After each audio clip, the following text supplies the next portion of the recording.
इस कहानी में आप देखेंगे कैसे डेनियल ओशन नामक आदमी 11 लोगों की टीम बना के अंजाम देता है दुनिया की सबसे बड़ी चोरी को। उनका टारगेट दिन दहाड़े 160 मिलियन डॉलर की राशि को, वो भी एक माफिया के सबसे बड़े कैसीनो से निकालने का था। नमस्कार दोस्तों, कैलाश वाणी आपका स्वागत करता है। आज हम बात करने जा रहे हैं ओशन 11 की। कहानी की शुरुआत में हम देखते हैं डेनियल ओशन नाम के एक आदमी को जो कि जेल से रिहा होने जा रहा था। यहाँ बताया जाता है कि वो पिछली बार अपनी एक्स वाइफ से नाराजगी के कारण चोरी करते वक्त पकड़ा गया था। रिहा होते ही ओशन अपना गेटअप ठीक ठाक करके पहुंचता है एक कैसीनो में, जहां उसे उसके पुराने साथियों में से एक आदमी फ्रैंक मिलता है जो नाम बदलकर उस कैसीनो में काम कर रहा था। इसके बाद ओशन ने एक छोटे बार का रुख लिया जहाँ कुछ लोग टेबल पर पोकर खेल रहे थे। वहाँ हमें देखने को मिलता है इस कहानी का दूसरा मेन कैरेक्टर रस्टी, और रस्टी से मिलने पर वो उसे अपने प्लान के बारे में बताता है जिसके लिए उन्हें कुछ जनों की जरूरत पड़ सकती थी।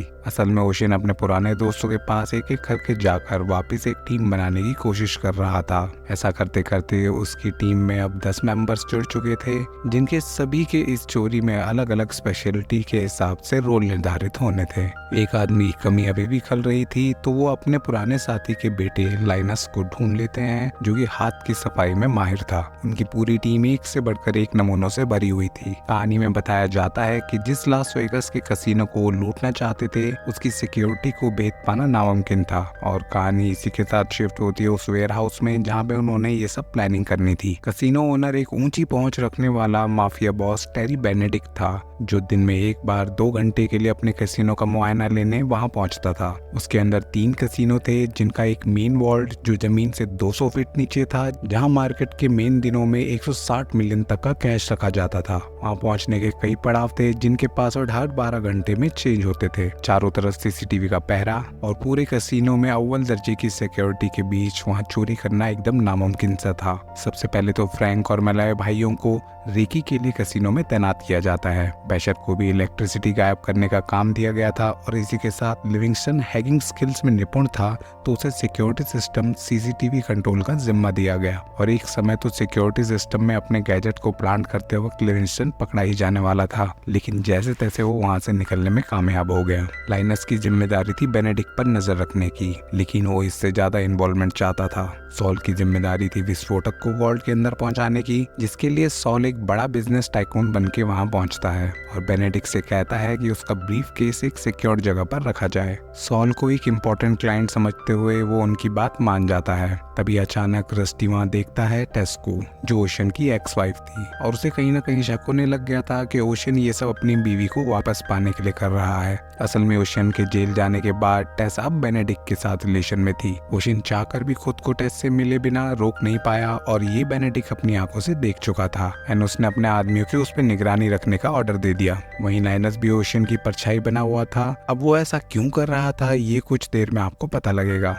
वहाँ सिचुएशन में अपने आप को ढालने के लिए ओशन की टीम ने एक पूरा सेटअप वेयर हाउस में बना रखा था, जो हूबहू बेनेडिक्ट के होटल की तरह था। येन, जो कि एक जिम्नास्ट था, उस पे जिम्मेदारी थी एक बॉक्स के अंदर अपने आप को फिट करके वॉल्ट के अंदर घुसने और अंदर जाके एक्सप्लोजिव्स लगा के दरवाजा तोड़ने की। इसी बीच बेशर बताता है कि जिस रास्ते से वो पावर डाउन करना चाह रहा था वो अब बंद हो चुका है। अब इसके लिए उसने एक पिंच का इस्तेमाल करने की सलाह दी, जिससे एक ही झटके में पूरे शहर की बिजली उड़ाई जा सके। और जब वो इस पिंच को साइंटिफिक इंस्टीट्यूट से चुराने के लिए निकले, तो वहाँ कुछ करने के चक्कर में लाइनस ने सबको फंसा ही दिया था, लेकिन जैसे तैसे वो लोग वहाँ से पकड़े जाने से बच पाए। वापस आने पे लिविंगस्टन सबको बोलता है कि डेनियल ओशन अगर कैसीनो में दिखा तो बेनेडिक्ट ने रेड फ्लैग जारी कर रखा है, मतलब अब उसका इन्वॉल्वमेंट ना के बराबर होने वाला था। अब यहाँ लाइनस सबको ये भी बताता है कि वो अपनी एक्स वाइफ से बार बार मिलने की कोशिश कर रहा था, इसीलिए ये सब हुआ है, और उस पर निगरानी रखने का काम रस्टी ने ही उसे दिया था। अब ओशन के हिस्से का काम लाइनस को सौंप दिया गया था, और वैसे भी लाइनस तो मौके की तलाश में था ही कि उसे ज्यादा से ज्यादा काम मिले। चोरी का दिन आ गया है, और प्लान के मुताबिक सॉल अपना ब्रीफकेस बेनेडिक्ट के वॉल्ट में रखने को कहता है, जो कि पूरी चेकिंग करने के बाद ही वॉल्ट में रखा जाएगा। इस पूरे प्रोसेस को सॉल सीसीटीवी के थ्रू सर्वेलेंस रूम से देख सकता था। सभी आदमी अपने अपने हिसाब से अपनी जगह पर पहुंच चुके थे, और तभी लाइनस गेमिंग कमीशन का आदमी बन के वहाँ पहुंचता है, और फ्रैंक को फंसाने के बहाने वो बेनेडिक्ट से एक्सेस कार्ड ले लेता है अपने हाथ की सफाई से। से। मलॉय भाइयों की मदद से अब येन भी वहीं वॉल्ट के अंदर पहुंच चुका था। तभी हम देखते हैं कि ओशन फिर वहां टेस से मिलने पहुंच गया है और बेनेडिक्ट के आदमियों ने उसे एक रूम में जाके बंद कर दिया, जहां उसकी पिटाई के लिए एक मोटा लंबा चौड़ा आदमी आता है। असल में ये सब इनके प्लान का ही हिस्सा था और वो पहलवान ओशन का ही दोस्त निकला। वो कमरे के अंदर से झूठी मूठी आवाजें निकालता है ताकि बाहर गार्ड्स को लगे कि अंदर ओशन पिट रहा है। मौके का फायदा उठाते हुए ओशन वहां से निकलकर लाइनस के पास पहुंच गया है। हालांकि लाइनस इस प्लान में चेंज से वाकिफ नहीं था और वो कहता है कि इतना सब ड्रामा किया और उसे आखिर क्यों नहीं बताया गया। स्पेशल नाइट होने की वजह से कैसीनो में एक बॉक्सिंग मैच भी ऑर्गेनाइज था, जहां बहुत भीड़ थी। बेनेडिक्ट भी टेस्ट के साथ वहीं पर मौजूद था। अब मौका आ चुका था कि चोरी को नेक्स्ट स्टेज पे पहुंचाया जाए और बैशर अपने पिंच को एक्टिवेट कर देता है, जिस वजह से पूरे शहर की बिजली उड़ गई थी। यहाँ सभी को थोड़ा एक्स्ट्रा टाइम मिल गया था। लाइनस एंड ओशन वॉल्ट के पास पहुंच गए थे। वहीं अंदर से येन सॉल के ब्रीफकेस से एक्सप्लोजिव निकालते हुए वॉल्ट के दरवाजे पे लगा चुका था, लेकिन इसी बीच उसका हाथ दरवाजे में फंस गया। वहीं बाहर ओशन ने बॉम्ब को डेटोनेट कर ही दिया था, लेकिन वो तो किस्मत अच्छी रही कि उनके रिमोट की बैटरी खराब थी और जितने में वो बैटरी चेंज करते येन ने अपना हाथ वहां से निकाल लिया और वे तीनों वॉल्ट के अंदर घुस गए। अंदर बॉक्सिंग हॉल में भी हंगामा हो चुका था और वहां भगदड़ मच गई थी। अब इस कहानी में लगातार ट्विस्ट पे ट्विस्ट आने शुरू हो गए। चोरी अभी चल ही रही थी कि रस्टी एक नंबर पे कॉल करता है जो टेस की जेब में था। दरअसल ये फोन ओशन ने आखिरी टाइम मिलते वक्त बड़ी ही चालाकी से टेस की जेब में डाल दिया था। कॉल उठाने पे रस्टी बेनेडिक्ट को बताता है कि उसका कैसीनो लूटा जा रहा है और अगर वो चाहता है कि 160 मिलियन के बजाय उसे सिर्फ $80 मिलियन का नुकसान हो तो चुपचाप से उनके पैसों से भरे बैग्स को खुद बाहर निकलवा दे। इस तरह वो सिर्फ 80 मिलियन ही चोरी करेंगे। अगर उसने पुलिस को बताने की या कोई चालाकी दिखाने की कोशिश की तो वो सारे पैसे एक ब्लास्ट के थ्रू जला देंगे। बेनेडिक्ट अपने कैमरों में चेक करता है तो वो देखता है कि चोर बैग में पैसा भर रहे थे। वो वहाँ कॉल पे रस्टी की बात मान तो लेता है, लेकिन साथ ही साथ पुलिस को भी इन्फॉर्म कर देता है ताकि ओशन 11 को पकड़ सके। रजामंदी के बाद रस्टी बताता है कि कैसे उसके आदमी पैसे से भरे बैग को बाहर लाके एक वैन में डालेंगे, जिसके ड्राइवर को देखने की इजाजत बेनेडिक्ट के आदमियों को नहीं थी। और जब तक पैसों की वैन दूर कहीं पहुंच जाती है और उसके आदमी सेफ नहीं हो जाते, तब तक बेनेडिक्ट कुछ नहीं कर सकता। इसी बीच बेनेडिक्ट उसे बताता है कि स्वैट यानी पुलिस की टीम वहां पहुंच चुकी है और अब उसका खेल खत्म हो चुका है। बेनेडिक्ट अपनी एक टीम को वैन के पीछे भेज देता है और साथ ही साथ हम देखते हैं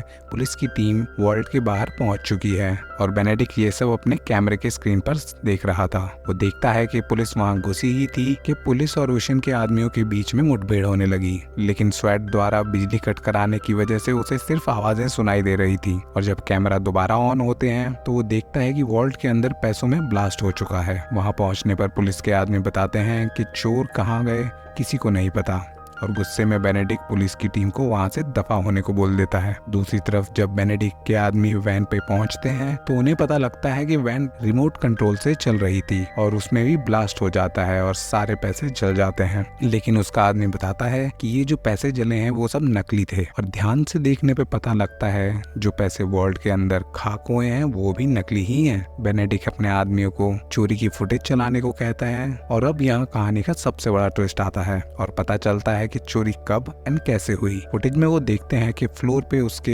होटल का नाम नहीं लिखा हुआ था क्योंकि कुछ ही दिन पहले पूरे कैसीनो होटल की नई फ्लोरिंग हुई थी और सभी मैट्स पे उनके होटल्स का नाम मेंशन था। दरअसल जो उन्हें दिखाया गया था वो एक फर्जी वीडियो क्लिप थी जो ओशन की टीम ने अपने वेयर हाउस के सेटअप में रिकॉर्ड की थी और असल में जो स्वैट की टीम वहाँ आई थी उसे रस्टी ही लीड कर रहा था और बाहर वो ही लोग सारे पैसे उठा के वहाँ से निकले। इसके साथ ही साथ ये भी दिखाया जाता है कि जब बेनेडिक्ट ने पुलिस को कॉल लगाया वो कॉल सीधा लिविंगस्टन के पास गया था। गुस्से में बन बनाता हुआ बेनेडिक्ट सीधा उस कमरे में पहुंचता है जहां उन्होंने ओशन को कैद कर रखा था। अंदर ही अंदर उसे शक था कि ओशन भी इसमें इन्वॉल्व है और बातों बातों में ओशन उसके मुंह से निकलवा देता है कि अगर उसे पैसे मिल जाए तो वो टेस को भी छोड़ देगा। और दूसरी तरफ बेनेडिक्ट ओशन से कुछ भी ना उगलवाने के चक्कर में गुस्से में उसे पुलिस के हवाले करवा देता है। टेस ये पूरी बात अपने कमरे में बैठे बैठे टीवी पर देख रही थी और ये सब देख के वो डिसाइड डिसाइड करते हैं कि वो वापस ओशन के पास जाएगी, क्योंकि अंदर ही अंदर वो अभी भी उससे प्यार करती थी। चोरी के बाद ओशन 11 के सारे मेंबर्स इकट्ठा होते हैं एंड कहानी के अंत में हम देखते हैं कि 6 महीने बाद रस्टी ओशन को जेल के बाहर रिसीव करने आया है